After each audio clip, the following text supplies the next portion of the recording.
Hey guys, it's almost here. We're getting really, really freaking close. So, a little while ago, God, it's got to be almost 4 years, probably close to 4 years ago, I met Robert Allen. Look him up. Freaking real estate, investing superpower. This some bitch put a lot of people on the trajectory to become a really, really significant real estate investor. Now, there's other people out there. There's another guy, of course, we all know Rich Dad, Poor Dad, Robert Kiyosaki. This guy, in my opinion, would have been the man without Dr. Phil, right? Him bringing Kiyosaki into it. Not that I'm taking anything away from Robert Kiyosaki, but the principles taught by Robert Allen are significant. Another man that came along, Mr. Dolph DeRoos, another badass. Both guys involved in the book that's coming out here. Now, the way I met him, I was introduced, and I was like, dude, I'm going to need your help on redoing these little books. I wrote 300 and some odd pages, but I put them out one chapter at a time. You can go to Amazon and get them right now. This was the first one. I believe this one was the second one, Quit Jerking Off. Practical application of gratitude. Gratitude is an economy, guys, not just some feeling. And then Steel Running, probably my favorite of the few. Well, I looked at those and said, listen, the way you talk about writing books, I screwed that up with these. I did it wrong. Can you help me take them apart and redo them? He goes, nope, you're writing a new one. Like, I don't want to write another one. I already wrote this shit. I've got 4 more to publish. They're already done. He goes, nope, we're going to sit down. We're going to write another one. Now, guess what, guys? Here we are.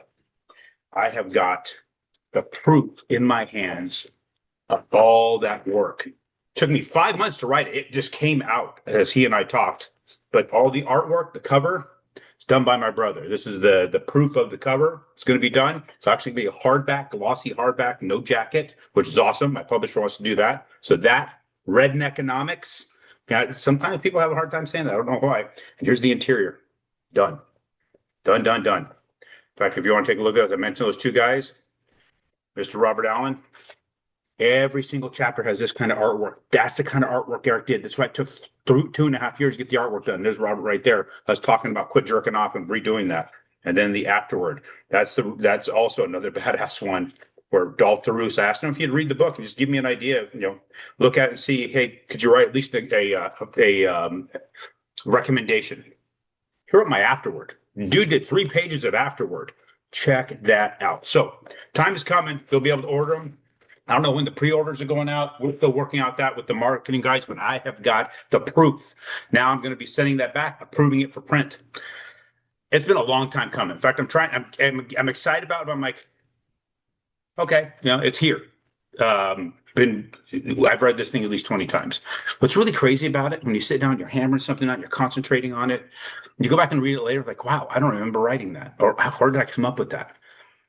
Lessons that you learn in life will work their way to the forefront when you're really focusing. So being able to control your mind, being able to focus your energy, that's a big deal. And that's what this book is designed to do. I'm here to help you do that. So the time will come that I'll explain what this is supposed to do and where we can interact as a result of that. But in the meantime, let's talk about the market. What we got going on today is June 13th.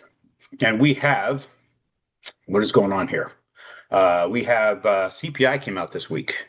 So there was an anticipation that CPI was going to go high or higher. Now it is still going up. Inflation is still going up. They thought it's going to go up 0.3%. It was up 0.2% last time. I thought, man, it's got to keep going higher because this tariff thing and the mainstream media, everybody's just talking about the shitty job that's being done by President Trump, destroying our economy and all those kinds of things. Hence why what's happening all over the world right now with protests and whatnot. CPI went down. The consumer price index, the most bullshit index out there, measuring only specific things that the Fed measures to be able to control the economy, if you will, went down from what they thought it'd be. Now it's still up, it's 0.1%, but it didn't go up to 2, so it's half of what they thought it would be. That was a big impact on the market, and I'll show you here in a minute. So that was the CPI and the core piece of CPI. So no, core CPI went from 0.2 to 0.1. CPI itself was supposed to be 0.3 to 0.1. So only a third of the movement. That's a big, big, big move. It did have a significant hit. So we also had producer price index. It came in at par what they anticipated. Last time it was, see here, down 0.5. Now it's our 0.5%, more or less. And it was revised to only 0.2 down, but it was up 0.1. So it shows some strength in the economy there. The core producer price index, that didn't go up as high as anticipated. Initial claims were with pretty close to what they were anticipating. You know, they were the revised claims started at 247,000. They went to 248,000 from a revision, and then they came back in at 248,000 from their reading. So it stayed in line with where it was. So there wasn't a lot of movement. It was continuing with initial claims. Continuing claims actually went up. So that's where the basics are of the economy this week, and we'll show you what the effects were of that. So here's the mortgage-backed securities markets, not the 10-year, guys. I look at the MBSs. So the MBSs, when we had a June 11th, when we had the CPI reading, look, it jumped.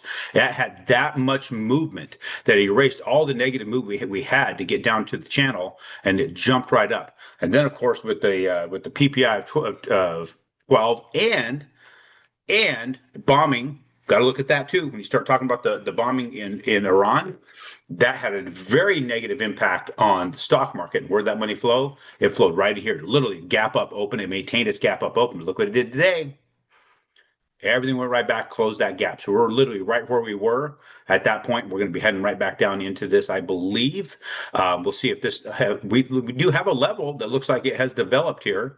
And we'll see if it holds. It might not. We'll just see. But ultimately, that's what we had in the market. There was a lot of reaction because stuff was coming out unanticipated. So when the market anticipates one thing and it sees different, it reacts opposite, whatever that is. If it's in line, they're like, okay, it did what it's supposed to do. So we did have that gap up with respect to the bombing thing. The effects settled in of the bombing. Everybody, well, man, know this is going to happen. We talked about it for a long time. It's been thrown around out there for some time that it would be happening right around this period of time. So I think the market settled into it, pulled that money back out, threw it back, possibly go back in the stock. I haven't seen what the stocks have done so far this morning, but soon we're going to get you how to order Red in Economics. It is the economy of an ass beaten. We'll get you up the curve on how to take that ass beating and how to channel that to become stronger and better and accomplish what you want to, and then be able to hand it off to the next generation and perpetuate. That's the problem we have today. The perpetuation of the ability to take an ass beating has been nullified. I personally think it got nullified when they started bringing cops into playground fights. I remember as a kid growing up in New Mexico and then moved on to one. I moved so many stinking times. I don't remember. I think I had like 6 or 7 elementary schools. You had to learn how to fight. And teachers would stand back and let you go through that process. Now, they'd make sure nothing stupid was done. Nobody got really, really hurt. But there is something about having to face somebody and have the strength to stand up for yourself and slug back. And they have to prove if they're that big of a bully, they got to be tough. If you're going to stand up to that bully, you got to be tough and get to see who's tougher. And sometimes it's not the matter who is bigger. You learned a lot about yourself. We took that away from kids. I have a problem with that. But I'm not going to be able to change society by myself. But we need to teach people how to be a little bit tougher and take that beating, understand what that beating is and how to channel that and get through it. That's what I'm trying to do here. So I'm trying to do it for you, and we'll continue to keep working at it. Talk to you soon.